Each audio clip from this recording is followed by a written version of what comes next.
नमो तस् भगवतो अरहतो सम्मा संबुद्दस्स। नमो तस् भगवतो अरहतो सम्मा संबुद्दस्स। नमो तस् भगवतो अरहतो सम्मा संबुद्दस्स। साधु साधु साधु।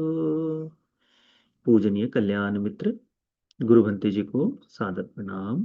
साधु साधु साधु। श्रद्धावान उपासक उपासिकागण संयुक्त निकाय से इस प्रार्थना के समय एक और सूत्र।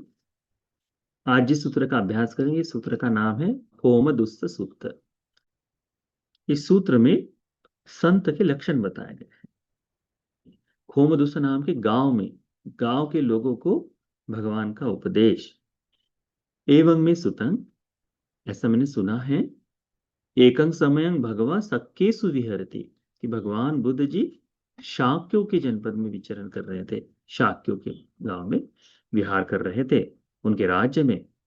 होमदुस्स नाम साक्यानं निगमो, होमदुस्स नाम का गांव है, शाक्यों का एक निगम गांव है।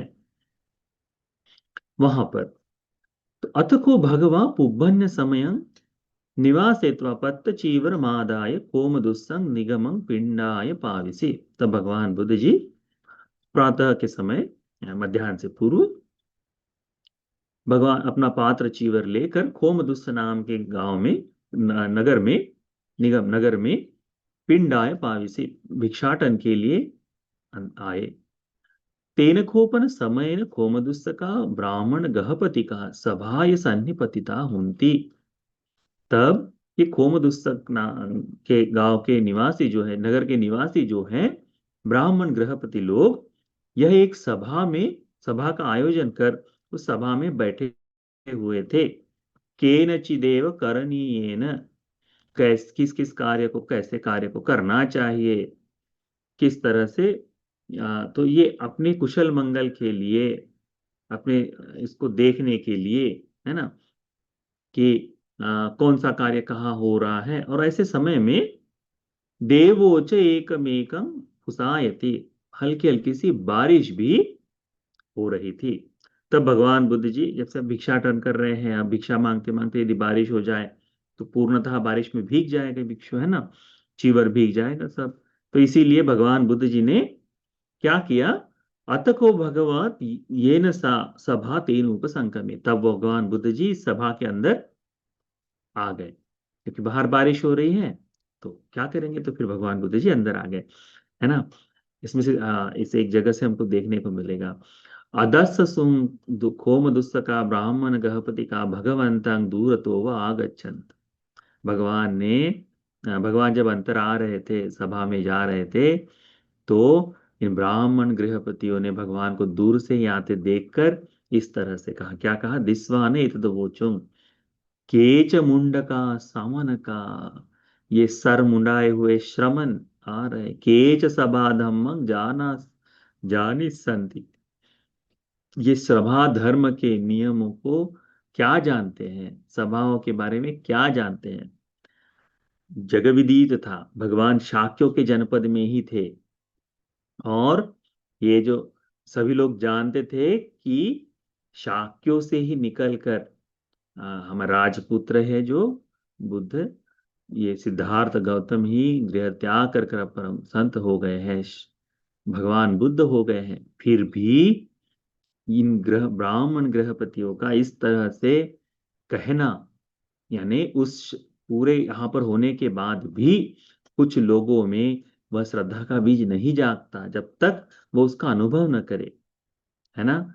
कितना भी हो जाए, सब जानते हैं कि हमारे ही राज्य के क्षत्रिय का पुत्र है, ठीक है, उस समय क्षत्रिय श्रेष्ठ थी, फिर भी इस तरह का व्यवहार प्रदर्शित करता है कि कितना कोई व्यक्ति अपने जाति को लेकर कितना अहंकार में रह सकता है, अपने अपने अपने, अपने ही कुल को लेकर कितने अहंकार में रह सकता है। कहता है, ये लोग कहते हैं कि ये जो मुंडक है, ये श्रमण है, ये क्या श्रमण धर्म को, ये क्या सभा धर्म को जानता होगा?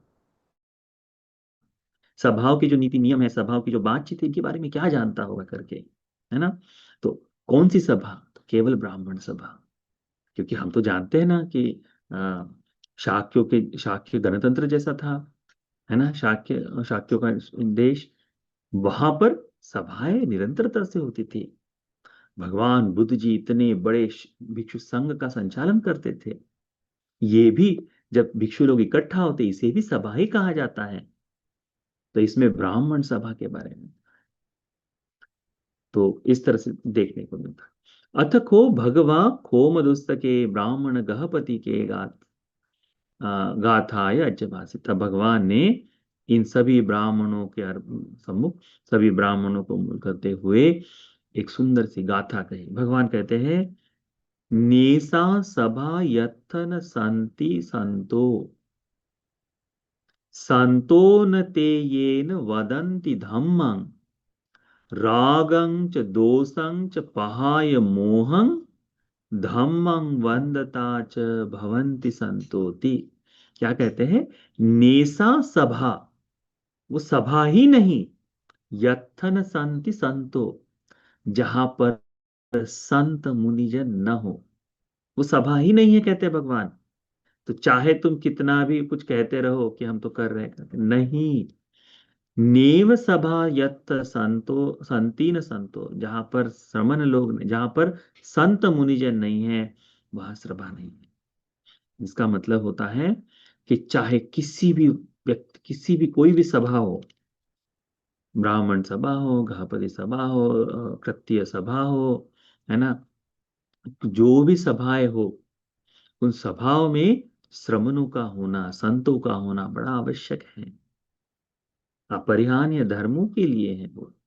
एक तरह से देखा जाए तो अपरिहार्य धर्म के लिए है वो। तो कहते हैं कि वो सभा ही नहीं जहां पर संत न हो। संतो न ये न वदंती धम्मं, जहां धर्म का उपदेश नहीं होता, जहां धर्म पर चर्चा नहीं हो रही है, वो वहां संत भी नहीं होते, वहां भी संत नहीं होते, जहां धर्म के बारे में कुछ ना हो। धर्म केवल माला जप, धर्म केवल ईश्वर के बारे में चिंतन ही नहीं है। भगवान ने अपरिहार्य धर्म, अपरिहार्य धर्म बताए थे, किस लिए बताए थे? कि जनसामान्य का कल्याण हो पाए, है ना? वो भी धर्म की बात ही बताए थे। तो वैसे ही जहां धर्म का, जहां धर्म न कहा जाए, वहां पर भी संत नहीं होते। रागं च दोषं च पहाय मोह, राग को, द्वेष को, मोह को, कुशल है। इन तीन अकुशलों को दूर करने के लिए, राग द्वेष मोह को दूर करने के लिए जिस धर्म का उपदेश दिया जाता है, जो व्यक्ति धर्म का उपदेश देता है, च भविष्य भवंति संतो, वही व्यक्ति संत है, वही वही संत है करके भगवान बुद्ध जी। कितना सुंदर बात है। कहते हैं जहां श्रवण ना हो, वो, जहां संत ना हो, वो सभा ही नहीं होती। और हाँ, धर्म बोलने वाले लोग नहीं हैं, वहां मुनि लोग भी नहीं रहते।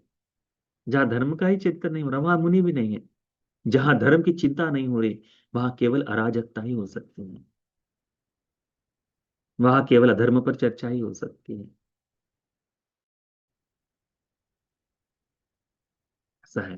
तो भगवान कहते हैं कि जहां राग द्वेष मोह समाप्त करना, इसके बारे में धर्म बताने वाले हैं, यही धर्म बताने वाले शांत मुनिजन हैं करके, मुनि लोग हैं, संत लोग हैं करके भगवान बुद्ध जी कहते हैं। अब इतने समय में शाक्य के जनपद में ही रहकर ये लोग धर्म को नहीं सुन पाए थे, परंतु भगवान की ये जो वाणी है, ये जैसे ही सुनी, उन ब्राह्मणों में पता नहीं ऐसा कौन सा प्रबोध जागा, तत्काल भगवान को कहने लगे, अभिक्कंतं भो गौतम, अभिक्कंतं भो गौतम, आश्चर्य है भगवत गौतम। अद्भुत है भवत गौतम, सेयतापि भो गौतम निकुंचितं वा कुचे। भगवत गौतम, जैसे कुछ उल्टा था उसे सीधा कर दिया गया। पटिच्छन्नं वा विपरेय, जो ढका हुआ था उसे खोल दिया है। मूल सवा नाचिके, जो मार्ग भटका था उसे मार्ग पर लेकर आए हैं। अंधकारे वा तेल पर ज्योतं धारेय, अंधकार में आपने दीपक जला दिया है। तक्कुमंत रूपाने रखे नीचे, जिसे देखकर जिनकी आंखें हैं ऐसे लोग अपने रूप को देख पाए या फिर आसपास की वस्तुओं को पहचान पाए। एवमेवं गोता गौतम अनेक पर्याय धम्मोपकाशितो, इस तरह से भगवान गौतम ने अनेक पर्याय से अनेक तरह से धर्म का प्रकाशित किया है, धर्म को बताया है। एते मयं भवं गौतम भवन्तं गौतमं शरणं गच्छाम धम्मं च भिक्खु संघं च। तब उन लोगों वो कहते हैं कि आज से भगवान मुझे हम भगवत गौतम की शरण में जाते हैं, धम्म की शरण में जाते हैं, भिक्खु संघ की शरण में जाते हैं। उपासके नो भवं गौतमो धारे तु अज्जतज्ञ पानुपेते शरणं गतन्ते थी। समूह से जो शरण जा रहे हैं वैसे जा रहे हैं। एते मयं भवन्तं गौतमं शरणं गच्छामि भिक्खु संघं च। उपासके, हम सभी को उपासक समझो बंदे, जिन्नो भवं गौतमो, भगवत गौतम का उपासक समझे। अद्य तक ये पानुपेतन शरणंगत, संपूर्ण जीवन पर्यंत हम भगवान के समय गए हुए आपके शरणागत उपासक है करके धारण करे करके निमंत्रण देते हैं। कितनी सुंदर बात है। सभाओं में भी सभा धर्म का उपदेश आरंभ कैसे हुआ कि तथागत यानी जो श्रवण मुंडक है, ये बाल मुंडाया हुआ मुंडक है, ये क्या सभा धर्म को जानेगा। और भगवान ने सभाओं की सच्ची डेफिनेशन ही बता दी, सही व्याख्या कर दी कि जिस सभा में संत न हो वो सभा ही नहीं है। जहां धर्म का उपदेश ही ना हो वहां सभा संतगण नहीं होते, मुनि लोग नहीं होते। जहां राग द्वेष मोह को दूर करने का उपदेश दे रहे हैं वे ही संत लोग हैं करके भगवान बताते हैं। और ये अद्भुत बात थी उन लोगों के लिए, ये उनके अहंकार को बींधने वाली बात थी, ये उनकी आंखें खोलने वाली बात थी। क्योंकि स्वभाव में हम ही सभा है करके समझने का भाव रखने वाले भगवान बता रहे हैं कि जहां संत ना हो वहां वहां सभा ही नहीं होती। तो बड़ी भीतर तक हिल गए होंगे ये लोग। ऐसा ही होता है जब इस लोक को प्रकाशित करने वाले लोकनाथ आते हैं तो सभी में ये परिवर्तन की बात आ जाती है। एक हल्की सी छोटी सी बात भी लोगों को अंदर से परिवर्तित कर देती है। इसीलिए धर्म का श्रवण हमें निरंतर करना चाहिए, क्योंकि आज यथार्थ में बुद्ध हमारे धर्मों को, हमारे इंद्रिय धर्मों को नहीं जानते, हम नहीं जानते ना। परंतु बुद्ध वाणी में ऐसा कोई एक धर्म हो जाए जो हमारे जीवन में संपूर्णतः हमको परिवर्तित कर दे, उसी के लिए धर्म की देशनाएं हैं, उसी के लिए धर्म का श्रवण है। तो इस सूत्र को अच्छी तरह से ध्यान में रखो। संतों के बगैर आपकी सभाएं भी रिक्त हैं। इसीलिए यानी गरिमापूर्ण होना चाहिए वो भी, गरिमापूर्ण। और धर्म का श्रवण, धर्म के श्रवण के बगैर, धर्म चर्चा के बगैर वो सभा संपूर्ण नहीं होती, इसको भी कहा। इसीलिए इन चीजों को ध्यान में रखे। ये धर्म का उपदेश हम सभी को श्रमणों के, मुनियों के गौरव के लिए, धर्म की सभाओं को आयोजित करने के लिए, धर्म को बोध कर लेने के लिए उपकारी हो जाए। साधु साधु साधु।